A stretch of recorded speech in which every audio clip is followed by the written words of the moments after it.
The Legend of the Kitchen Gods.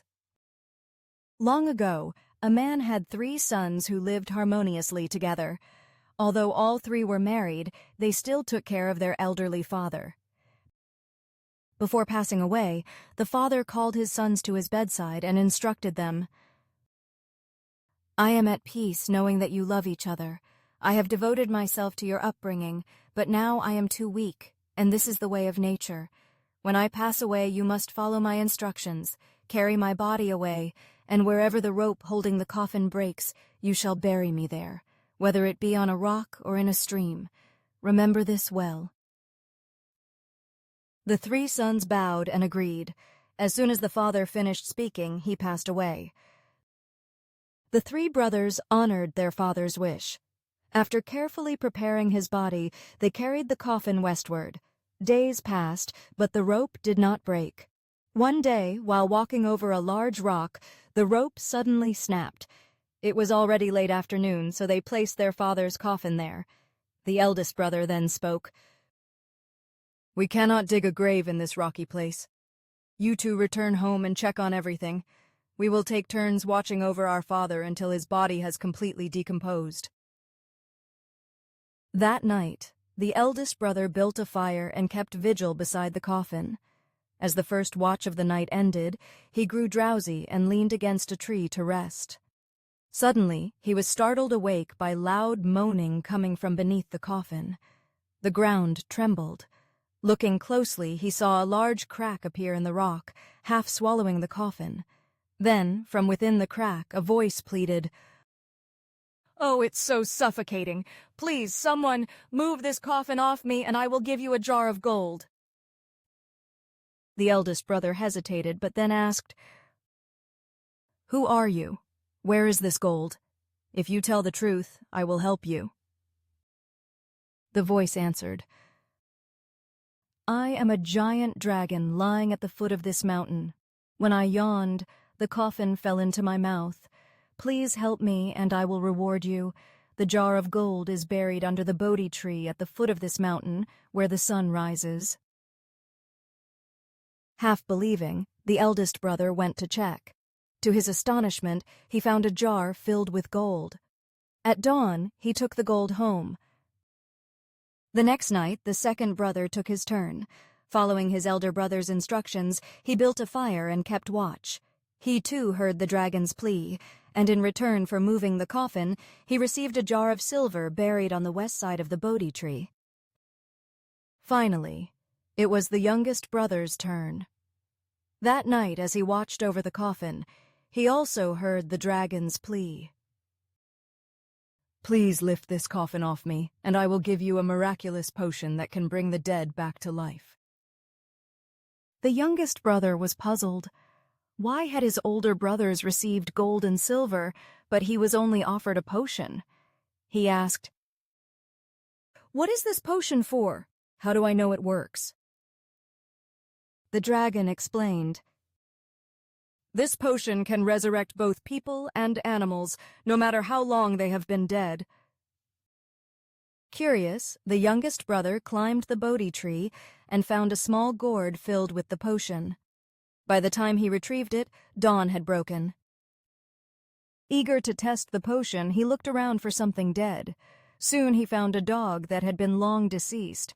He sprinkled some of the potion over the dog. At the first sprinkle, its flesh was restored. At the second, it began to breathe and then opened its eyes. Overjoyed, the youngest brother returned home and shared his discovery. Word spread quickly about his miraculous ability. Whenever someone died, he was called upon to bring them back to life. One day, while he was away, a group of bandits broke into his home. They tortured his wife, demanding gold and silver. When she had nothing to give, they killed her, removing her internal organs before fleeing. Upon returning, the youngest brother found his wife dead in a pool of blood. While he was contemplating how to revive her, the dog he had once resurrected came running in. He turned to it and said, "Dog, I once brought you back to life. Now my wife is dead, missing her organs. Will you lend me yours?" I will restore you afterward." The dog wagged its tail in agreement. The youngest brother took the dog's organs and placed them inside his wife's body. Then he sprinkled the potion over her. She stirred, then opened her eyes in confusion, as if waking from a deep sleep. He embraced her and explained everything. To repay the dog, he crafted replacement organs using mud and rags, then revived it with the potion. The dog came back to life, albeit with some differences. Its body now contained mud. Astonished by the potion's power, his wife grew curious. One day, while her husband was away, she dipped her fingers into the potion and rubbed it on her face. To her horror, her features became distorted like a demon's. Panicking, she poured the entire potion over herself. To her amazement, her transformation was incredible. Her hair grew long, her skin became fair and radiant, and she became breathtakingly beautiful. When her husband returned, he was astonished at her beauty. However, regretting the loss of the potion, he decided to plant an onion and a cinnamon tree where the potion had spilled. In no time, the plants grew exceptionally tall. Onion stalks reached over 2 meters, and the cinnamon tree stood 1.5 meters high. Word of the wife's extraordinary beauty reached the king. He sent soldiers to bring her to the palace as his wife. The couple loved each other dearly but dared not defy the king. They sorrowfully parted ways. One day, the heartbroken youngest brother devised a plan. He carried his giant onions and cinnamon tree to the city gates and shouted, "Who wants to buy onions 2 meters high and cinnamon 1.5 meters tall?" His wife, now the queen, had fallen into deep silence since being taken to the palace. No medicine or entertainment could cheer her up. The king offered a great reward to anyone who could cure her, but none succeeded. One day, she heard the vendor's strange cry. Instantly recognizing the voice, she secretly sent a maid to summon the vendor. As soon as she spoke, the king, astonished to hear her voice, brought the vendor in. The king dismissed all servants and swapped clothes with the vendor to amuse his queen.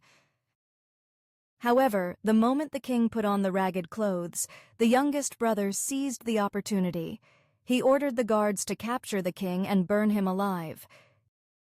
Seeing the flames, the wife assumed her husband was being executed and leapt into the fire to die with him.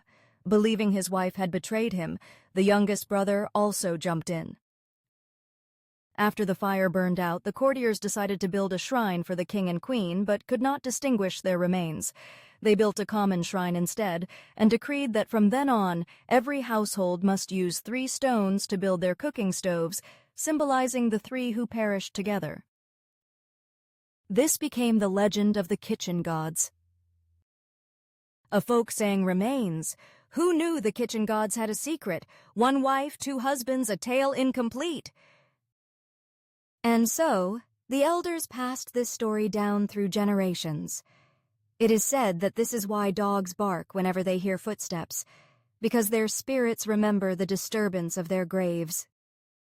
The end.